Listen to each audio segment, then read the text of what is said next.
জান্নাতের আলোচনা করে। সুবহানাল্লাহ। কারণ জাহান্নামের বয়ান শোনার পরে মানুষের মধ্যে একটা ভয় সৃষ্টি হয়, হায় হায় এরকম ভয়াবহ অবস্থা, মানুষ একটা আতঙ্কের মধ্যে পড়ে যেতে পারে। এই জন্য আল্লাহ তাআলা পরে আবার জান্নাতের কথা আলোচনা করেন। সুবহানাল্লাহ। আল্লাহ রাব্বুল আলামিন এই জায়গা বলেছেন, ইন্নাল মুত্তাকিনা ফি মাকামিন আমিন ফি জান্নাতিন ওয়া উয়ুন। যারা মুত্তাকিন হবে, যারা আল্লাহকে ভয় করে চলবে, যারা পরহেজগার হবে, আল্লাহর সন্নিধানটায় মানুষকে যারা ভয় পারে, আল্লাহ বলছেন তারা নিরাপদ স্থানে থাকবে। জোরে বলেন না সুবহানাল্লাহ। নিরাপদ স্থান কোথায়? ফি জান্নাতি ওয়া উয়ুন। আল্লাহ বলছেন জান্নাত মানে বাগান, বাগান সমূহের মধ্যে থাকবে, আর তারা থাকবে ঝর্ণার মধ্যে। আমাদের দেশের মানুষ বাগান পছন্দ করে, ঠিক কিনা বলেন? এই জন্য দেখবেন আমাদের মা বোনেরা স্বামীকে বলে, আর এই ঢাকা শহরটা ভালো লাগে না, আমাদেরকে একটু এমন একটা জায়গায় নিয়ে যান যে জায়গায় কিছু গাছ গাছালি আছে, বাগ বাগিচা আছে, ওই জায়গায় একটু বেড়ায় আসি, ঠিক কিনা বলেন? এই জন্য পার্কে চলে যায়, বোটানিক্যাল গার্ডেনে চলে যায়। আর কোথায় যায়? বলছে ওয়ায়ুন, প্রস্রবণ, অর্থাৎ যে জায়গায় ঝর্ণা আছে। এই জন্য দেখবেন শীতকালে আমাদের দেশের অনেক মানুষ কক্সবাজারে বেড়াতে যায়, কারণ ওই জায়গায় সাগরের ঢেউ দেখা যায়, নিরিবিলি একটা জায়গা, ওই জায়গায় মানুষ যায়। বলতেছে বান্দারে, তুমি যদি দুনিয়ার মধ্যে তোমার নজরের হেফাজত করো, তোমার জবানের হেফাজত করো, তোমার লজ্জাস্থানের হেফাজত করো, আমি আল্লাহ সুবহানাহু ওয়া তাআলা এমন প্রশ্রবণ, এমন নিয়ামত আমি তোমাকে দিব, সেই নিয়ামত কোনদিন তুমি কল্পনা করতে পারো নাই। এমন নিয়ামত যে হাদিসটা পড়েছে, হাদিসটা হাদিসে কুদসি। আল্লাহ রাসূল বলেছেন, আদাতু লিবাদিয়াস সালিহিনা মা লা আইনুন রাত। নেককার বান্দাদের জন্য আমি এমন নিয়ামত প্রস্তুত করে রেখেছি, মালা আইনুন রাত, যা কোনদিন চোখে দেখে নাই, ওয়ালা উযুনুন সামিআত, কোন কানে কোনদিন শুনে নাই, ওয়ালা খাতারা আলা কলবি বাশার, কোন মানুষের কল্পনাও ওই পর্যন্ত যায় নাই। এমন নিয়ামত আমি আল্লাহ তাআলা পরহেজগার নেককার বান্দাদের জন্য প্রস্তুত করে রেখেছি। এই জন্য জান্নাতে কি আপনারা যাইতে চান? জান্নাতে যাইতে হলে কয়েকটা কাজ করতে হবে।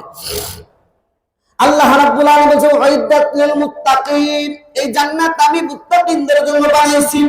আল্লাহ রাব্বুল আলামিন বলেছেন, আল্লাযীনা ইউনফিকুনা ফিস সাররাই ওয়াদ-দাররাই ওয়াল কাযিমিনাল গায়যা ওয়াল আফিনা আনিন নাস। আল্লাহ বলেন, তোমার টাকা থাকুক আর না থাকুক, ভালো থাকো আর মন্দ থাকো, উভয় অবস্থায় আল্লাহর রাস্তায় খরচ করতে হবে, জান্নাতে যাইতে হবে। আরেকটা হলো রাগ আর গোসা যখন হয়ে যাবে, এরকম মেজাজটা খারাপ হয়ে গেলে মেজাজটাকে দমন করতে হবে। এরকম যদি করতে পারো বান্দা, আমি তোমার জন্য জান্নাত প্রস্তুত করে রেখেছি। সুবহানাল্লাহ। আল্লাহ রাব্বুল আলামিন বলেন সূরাতুদ দুখানের মধ্যে, ইয়ালবাসুনা মিন সুনদুসিন ওয়া ইস্তাবরাকিন মুতাকাবিলিন। বলতে দুনিয়ার মধ্যে পুরুষদের জন্য রেশমের পোশাক পরা নিষেধ। আল্লাহ বলেন বান্দারে, দুনিয়াতে যদি রেশমের পোশাক তুমি বাদ দাও, স্বর্ণ বাদ দাও, আমি তোমার জন্য এমন পাতলা মিহিন রেশম আর মোটা রেশমের পোশাক তোমাদের জন্য আমি বানায় রাখছি বান্দা। ওই পোশাক দুনিয়াতে তুমি কোনোদিন দেখো নাই। ওয়ালিবাসুহুম ফিহা হারির। আল্লাহ বলেন জান্নাতের মধ্যে জান্নাতীদের লেবাস হবে কি?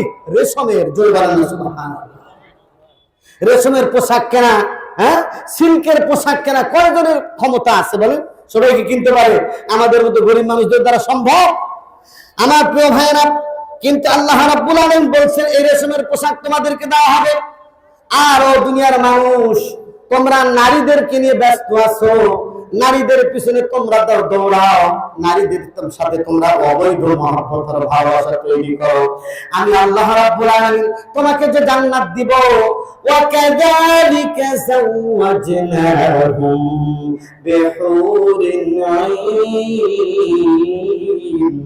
আমি আল্লাহ রাব্বুল আলামিন তোমাদেরকে বড় বড় ডাগর ডাগর বিশিষ্টা নারী অর্থাৎ সুন্দরী নারী রমণী আমি তোমাদের সাথে বিবাহের ব্যবস্থা করে দিব।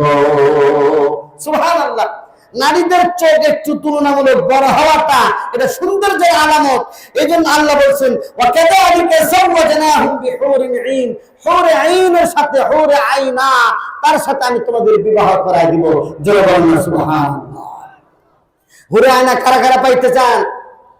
হ্যাঁ, আজ আসুন সবাই। হুরে আইনা যদি চান তাহলে তাকওয়া পরহেজগারী জীবন অবলম্বন করতে হবে। বিবাহ শাদী আজকে সমাজের মধ্যে ব্যাপকভাবে প্রচলিত নাই। দেখা যায় মেয়ে বয়স হয়ে গেছে 40 তাও বিবাহ দেয় না, ছেলের বয়স হয়ে গেছে কি এরকম 35 তারপরে করে এখনো যোগ্যই হয়নি বিবাহের, নাকি এরকম অবস্থা। অথচ আল্লাহর নবী বলেছেন বালেগ যদি হয়ে যায় বিবাহ দিয়ে দাও, তাহলে তোমার লজ্জাস্থানের হেফাজত হবে, নজরের হেফাজত হবে। কিন্তু আমাদের মেয়ে আমাদের সন্তানগুলো বড় হয়ে যায়, আমরা বিবাহ দেই না। এই জন্য হাদিসের মধ্যে আছে ছেলে আর মেয়ে যদি বালেগা হয়ে যাওয়ার পর যদি কোনো অন্যায় কাজের মধ্যে লিপ্ত হয়ে যায়, মা বাবার সামর্থ্য আছে, ছেলের সামর্থ্য আছে, বিবাহ করে না আর বিবাহ দেয় না, আল্লাহ সুবহানাহু ওয়া তাআলা এই যত গুনাহ হবে বাপ মায়ের উপর আসবে। হ্যাঁ, এই জন্য মেয়ে হোক আর ছেলে হোক তাকে দ্রুত বিবাহ দেওয়ার ব্যবস্থা করা। আর বিবাহ এমন একটা নিয়ামত আল্লাহ তাআলা এটা জান্নাতের মধ্যে করায় দিবেন। জোরে বলেন না সুবহানাল্লাহ। হ্যাঁ, জান্নাতের মধ্যে বিবাহ শাদী তো এই দুনিয়ার মধ্যে এখন মুসলমানদের যদি কোনো বিবাহ শাদী হয় গায়ে হলুদ হয় না কি হয়? আমাদের কলোনি তো মাঝে মধ্যে হয়, আমি দেখি। এই যুবক তুমি যে গায়ে হলুদ করো এটা তোমার কালচার না, এটা মুসলিমদের কালচার না, অমুসলিমদের কালচার। তুমি যদি গায়ে হলুদ করো, নাচ গায়ের ব্যবস্থা করো, তুমি জাহান্নামের উপযুক্ত হয়ে গেছো। উলাইকা লাহুম আযাবুন মুহিন, কঠিন শাস্তি হবে যারা গায়ে হলুদ করে। সাবধান। আবার কি করে দেখা যায় আলাদা হানিমুনে যায়। অনেক জায়গায় শুনলাম যে বিবাহের আগে 1 মাস আগে বেড়ায় আসে। চলবে কিনা, কি চলবে কিনা, মেসিং হয় কিনা, এই ধরনের কারবারও আজকে মুসলিম সমাজে চলছে। সম্পূর্ণ নাজায়েজ এবং হারাম এক তরিকা আজকে আমাদের সমাজের মধ্যে প্রচলিত আছে। ঠিক কিনা বলেন আমার ভাইরা? এই জন্য আল্লাহ রাব্বুল আলামিন বলছেন ইয়াদউনা ফিহা বিকুল্লি ফাকিহাতিন আমিনিন। আল্লাহ রাব্বুল আলামিন বান্দারে জান্নাতের মধ্যে যাবেন, যত ধরনের ফল চাও আমি আল্লাহ তাআলা তোমার জন্য সেই ফলের ব্যবস্থা করব। ফলের গাছগুলো ঝুলে ঝুলে থাকবে আর বান্দা ওই জায়গা থেকে অনায়াসে খাইতে পারবে।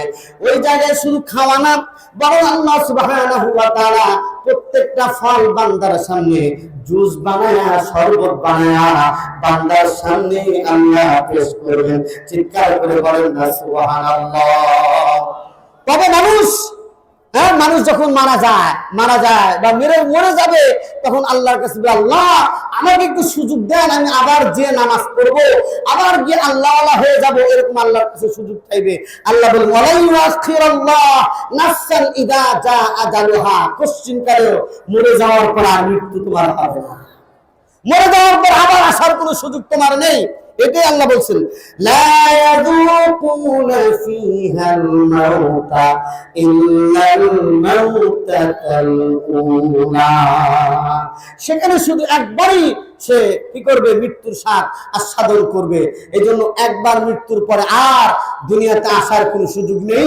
অনেক হিন্দুরা এরকম বিশ্বাস করে যে মরে যাওয়ার পর পুনর্জীবনে বিশ্বাস করে, কি দিব আবার যদি ভালো কাজ করে তার ভালো পশু পাখির আকৃতিতে দুনিয়াতে আসে। ইসলামে এই ধরনের কোনো আসার কোনো সুযোগ নাই। ঠিক কিনা?